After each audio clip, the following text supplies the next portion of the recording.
Assalamualaikum warahmatullahi wabarakatuh. Ketemu lagi dengan Bu Kamti pada mata pelajaran IPA kelas 7 semester genap pada materi lapisan bumi.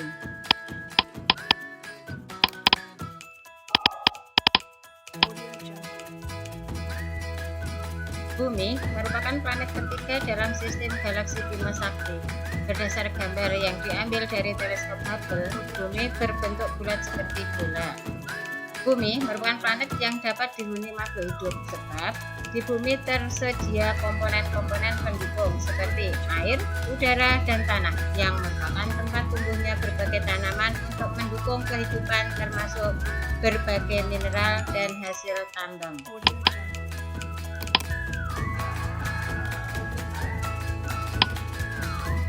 Bumi terdiri atas 3 komponen utama, yaitu 1. Atmosfer, 2. Litosfer, 3. hidrosfer. Kita mulai dari atmosfer.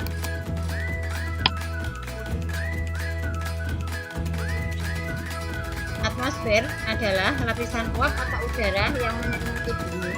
Atmosfer terdiri atas campuran gas, sedikit cairan, dan padatan yang menyelimuti bumi mulai dari permukaan bumi hingga luar angkasa.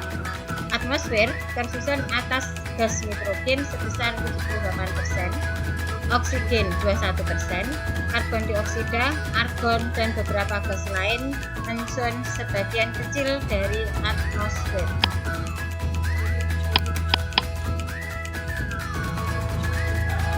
Atmosfer tersusun atas 2 bagian, yaitu 1. Bagian bawah terdiri dari troposfer dan stratosfer.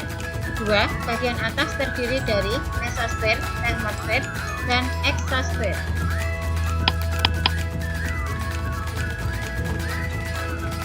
Troposfer merupakan lapisan atmosfer paling bawah. Ketinggiannya mulai dari permukaan laut 0 km hingga 10 km di atas permukaan laut. Sebagian besar troposfer berbentuk uap air dan 75% terdiri atas gas-gas atmosfer. Troposfer merupakan tempat berlangsungnya sistem bumi seperti hujan, angin, salju, awan, dan aktivitas makhluk hidup, termasuk manusia.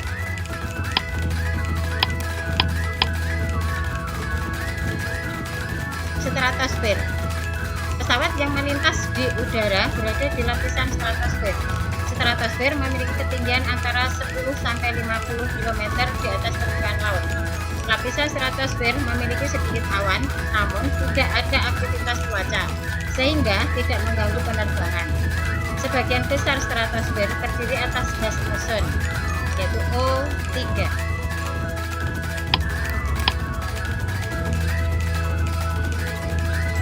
Kemudian mesosfer. Ketika melihat meteor, terlihat seperti meteor melintasi bumi kemudian hilang.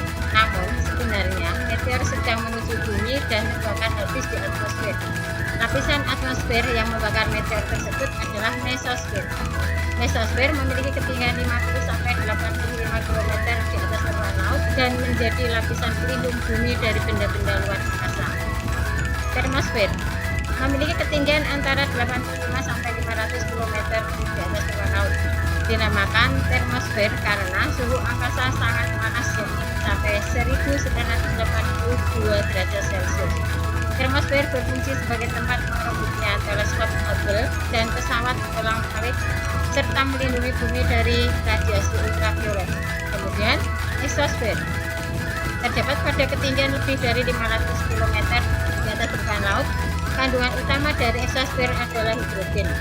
Jika melihat video atau film penjelajah luar angkasa, terlihat bahwa pesawat luar angkasa dan satelit yang mengorbit di eksosfer tidak dapat bergerak bebas seperti pesawat biasa. Ilustrasi dari lapisan atmosfer seperti ini.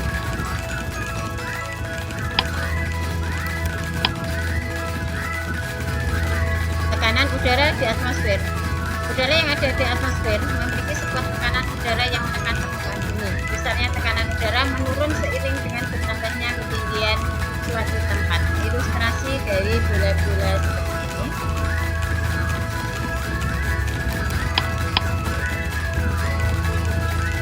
Suhu udara di atmosfer. Energi matahari dipancarkan dengan radiasi ke seluruh sistem galaksi Bima Sakti. sebelum mencapai permukaan bumi, radiasi energi matahari akan melewati atmosfer. Oleh atmosfer, sebagian energi matahari akan diserap dalam bentuk kalor atau panas. Suhu di setiap lapisan atmosfer berbeda seperti pada gambar berikut. Gambarnya seperti ini, informasi suhu di udara atmosfer.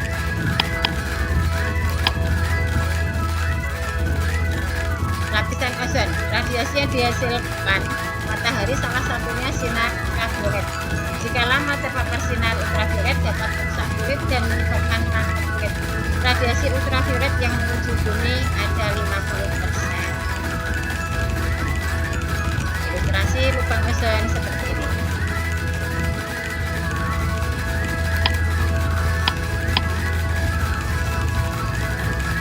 Kemudian litosfer. Litosfer berasal dari bahasa Yunani yaitu litos, yang batuan, dan spaira yang berarti lapisan. Litosfer merupakan lapisan batuan yang ada di bumi. Dalam pengertian luas, litosfer diartikan sebagai seluruh bagian padat bumi termasuk intinya. Struktur padat bumi terdiri atas kerak bumi, mantel, dan inti bumi. Ketika lempeng bergerak saling menjauhi, maka akan timbul patahan atau sisa. Jika lempeng bergerak saling mendekati dan ditumbuhkan, maka akan terjadi subduksi.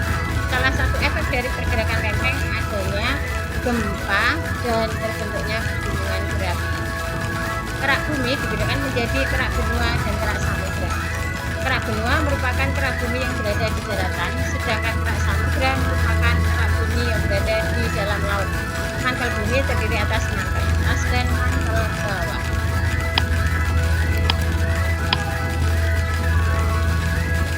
Kemudian inti bumi dibedakan menjadi dua, yaitu inti luar yang berupa cairan pekat dan inti dalam yang bersifat pekat, hampir menyerupai padatan. Berdasar struktur bumi, ada dua teori mendasar yang perlu dipelajari, yaitu teori tektonik lempeng dan teori gempa bumi dan gunung berapi.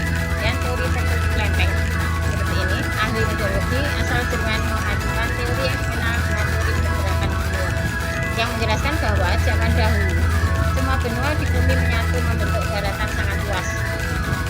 Sekitar 200 juta tahun yang lalu, benua tersebut terpisah dan bergerak menjauh secara perlahan. Ilustrasi benua yang menyatu seperti ini.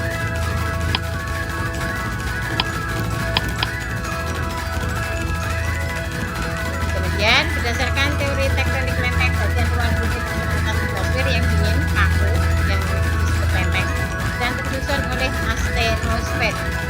Lempeng mengapung dan bergerak di atas astenosfer. Ketika lempeng bergerak, terjadi interaksi antar lempeng, yaitu saling menjauh, memisah, atau saling mendekat hingga terjadi tabrakan antar lempeng.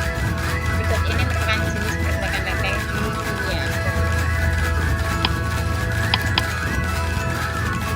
Kemudian jenis-jenis patahan lempeng di bumi seperti pada gambar ini.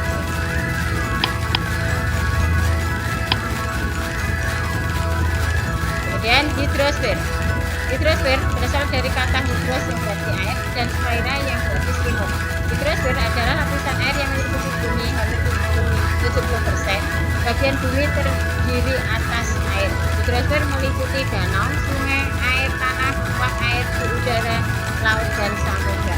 Siklus air dimulai ketika panas matahari menaikkan air laut dan di permukaan bumi evaporasi, seperti pada siklus air pada gambar.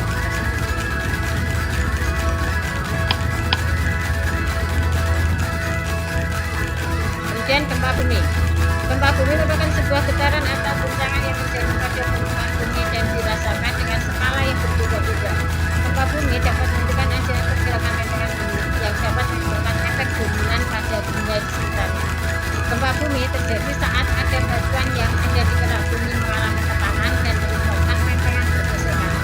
Lempengan tersebut bisa jadi antar samudra maupun antar benua. Ketika terjadi tumpukan, maka gempa bumi akan terjadi seperti pada gambar tersebut.